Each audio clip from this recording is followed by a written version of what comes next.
It's 2 a.m., and the blue light of your phone screen is the only thing illuminating the dark room. You tell yourself it's just one last scroll, but deep down, you know exactly what you're looking for.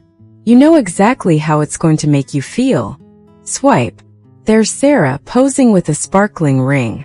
She writes a caption all about forever, while you sit alone in the quiet dark.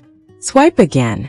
There's Marcus standing in front of a sleek glass high-rise, celebrating a massive new promotion. A promotion you've been pulling 90-hour weeks to even be considered for at your own job. Another house bought. Another master's degree completed. Another major milestone unlocked by someone else. Feels like it comes so easy to people who didn't seem to work half as hard as you. You lock your phone, toss it onto the mattress, and just stare up blankly at the ceiling. The silence in the room is deafening. Feels like a physical weight pressing down on your chest. You're doing okay by all external metrics, but inside you feel like an absolute fraud. You are trapped in the left behind syndrome, wondering if God simply forgot that you exist. Let's talk about Maya. She's 27, living in a cramped apartment, working a mundane desk job. If you met her at a coffee shop, you'd think she was doing great.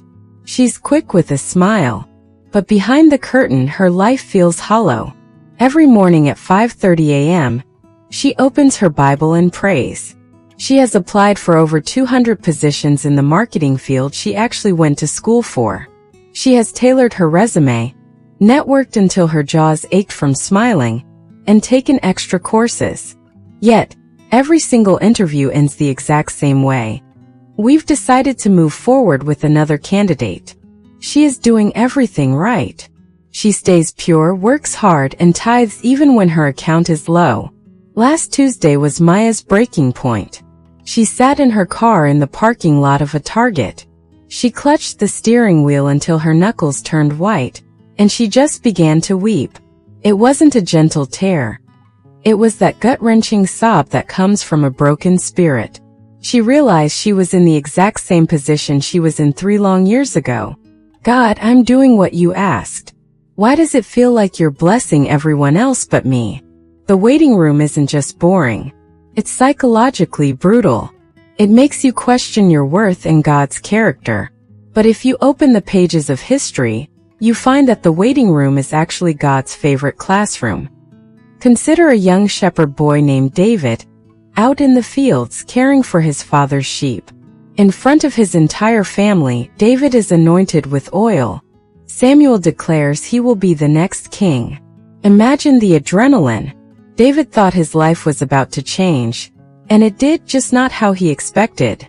Instead of the palace, David ends up running for his life, hiding in the dark crevices of a cave. He spent years in that wasteland. Can you imagine his 2 a.m. thoughts in that cold cave? God, you poured the oil on my head. So why am I hiding in the dark while a madman sits on my throne? Then there's Joseph, a teenager given grand, vivid dreams by God himself about his massive future destiny. But his brothers betrayed him, sold him into slavery, and he ended up falsely accused and forgotten.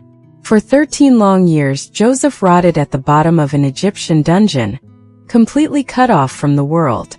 13 years of doing the right thing, staying faithful in the dark, only to be rewarded with heavy iron collars. If anyone had the right to experience the left behind syndrome, it was these 2 men. They were highly anointed, but they were deeply, purposefully hidden by God himself.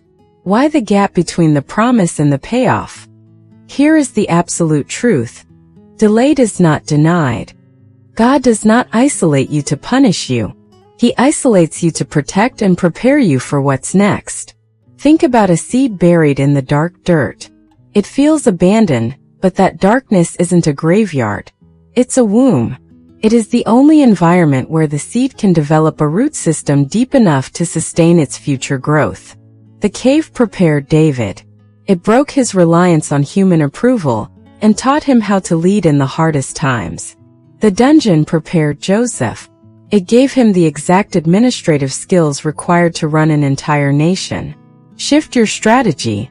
Stop looking at your peers and start leaning into your custom process. Stop measuring your inside by their outside. Your timeline is not broken. It is beautifully personalized. God is an artist painting a masterpiece. The dark strokes of delay are needed to make the final image breathtaking. So if you're reading this at 2 a.m., take a deep breath. Drop your shoulders. You have not been bypassed. You are simply in production. The doors will open. The season will shift.